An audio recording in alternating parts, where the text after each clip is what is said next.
You said, I can sell anything to anyone. So I was born into a religious cult. That night, we actually walked like 40 miles on a dirt road. That's how we got out. Subconsciously also had to be a little bit of survival too, right? Sure, absolutely.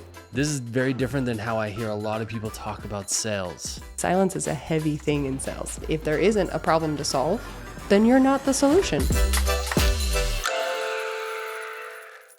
All right, so you said something interesting to me on the phone, and you said, I can sell anything to anyone. Ooh. Do you remember saying that to me? Vaguely, yes. Okay. What do you mean?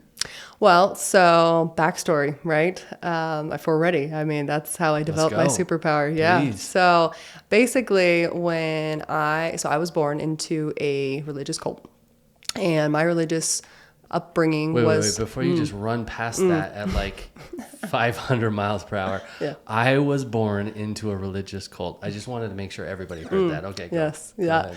And in this religion, my, upbringing was such that I was to cook, clean, and make babies. Like that was my only obligation basically out of life. Those are your jobs. Yep.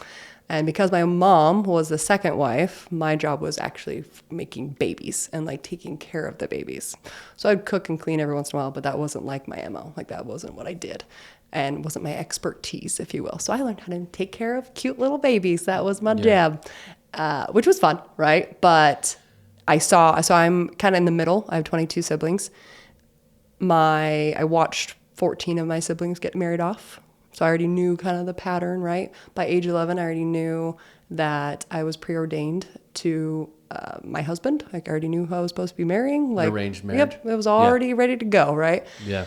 Because of that. Now, this, to be clear, your mother was a second wife, meaning this is a polygamous situation. Type situation. Okay. Yep. Now it's very different than most polygamy families that you would think of as like a traditional, if you see them in the store or things that. Yeah. Part of it is because we couldn't leave. Yeah. So. Wow. There was none of that. One day that Sarah did choose to leave and she didn't come back. And so because she chose to not come back, my mom actually then was in line to become the Sarah.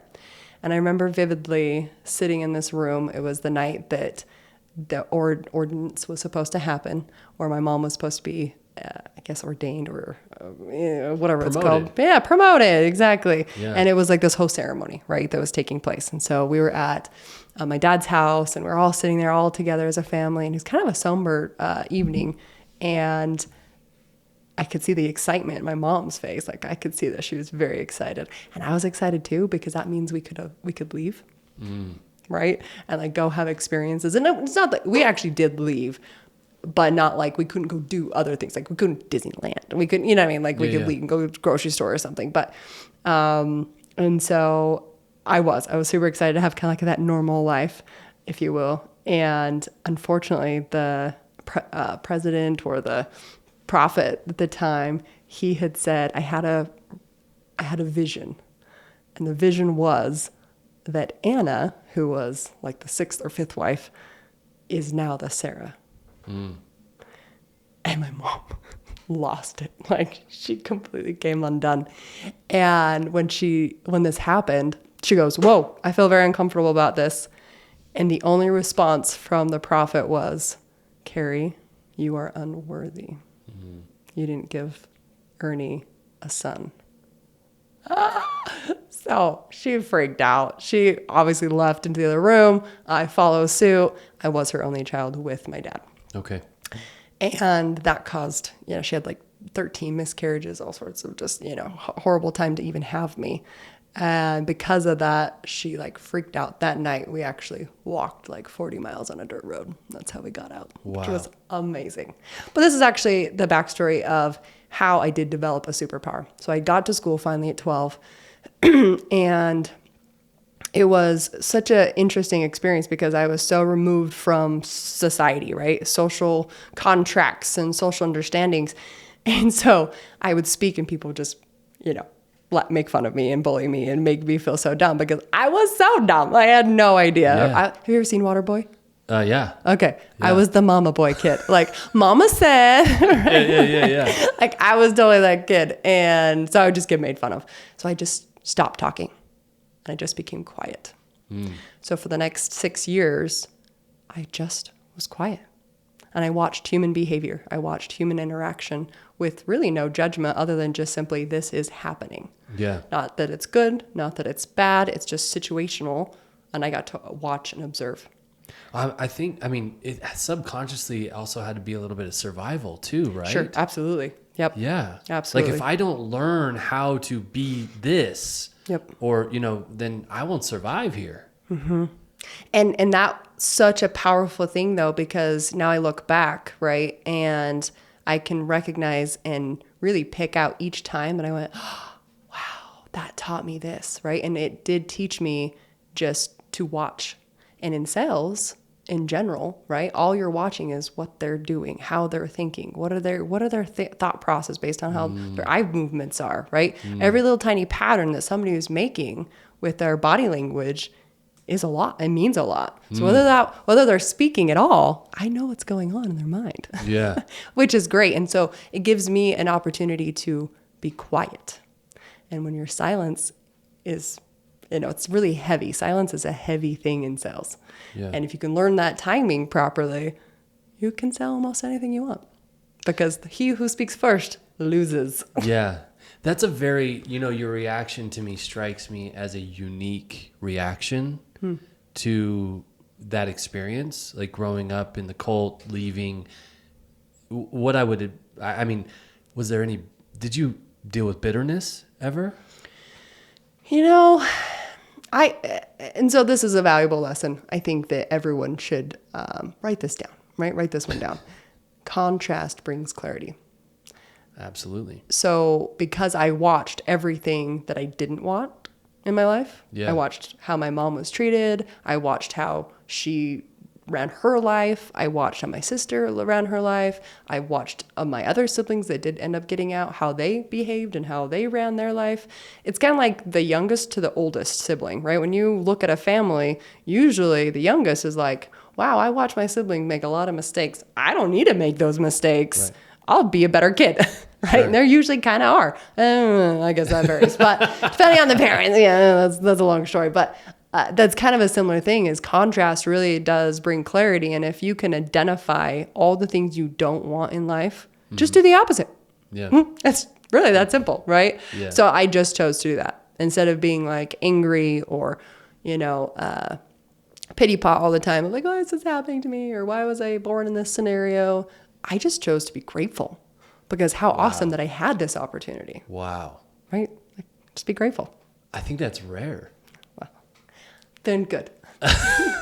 I'm amazed as I hear this story. And, you told me a little bit about it on our phone call a couple of weeks ago.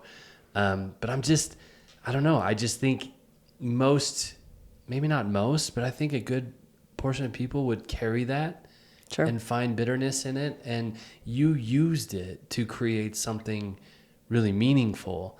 And I think, we're going to get to a little bit more of your story. We can't get to all of it. No. But I see that as a pattern for you, at least what I know about it, is that you use these things over and over and over again for something that you want rather than a protest against the circumstances that you found yourself in. Sure. I think that's kind of the whole, if you're an entrepreneur, that is it though. Like you have to. You won't survive if it's not. 100%. Yeah. So you have to be willing to say, why is this happening to me? And how is this going to help me? Yeah. Because that's it. There's How do either I you stop. use this? Yeah. Like either you stop full throttle, just brakes and then fail. Because that's what failure is, right? Just stopping. Or you can go, okay, all right, God, right? Or whatever your higher power is, like why is this happening to me? And then therefore for me. Yeah. Like you have to see that perspective. And when you're in it, I'm not saying that it's easy, right? That is a never an easy thing. Yeah. Right. Yeah, we get all these little quips around it and, all that sort of stuff. And that can make it seem easy. It's not. It is simple. Yeah. It's just mindset. Yeah, it's that's distinct. Easy is not simple. Simple is not easy. It's interesting that you bring up the why conversation, why this is happening to me. I'm wondering what value you see in that conversation. I typically steer my clients away from the why conversation, why this is happening to me. That's distinct from what's my contribution to this. The why conversation is, I see a lot of people get lost in it and like trying to analyze why this is happening and why I can't do it and, you know, all of that sort of stuff. So I usually shift that to a how am I contributing to this? Because that's the only thing I can control. Love is like that. my inner locus of control, right? The things, me only, not the circumstances. I'm wondering, for like when you talk about the why, what value do you find in it? Yeah, no, I think that that's a fantastic observation, because if you're asking why me, why is this, then yeah, I mean, you'll got analysis paralysis, you'll just stop everything. But if you can just simply be like, ooh, okay, this is happening. End of story.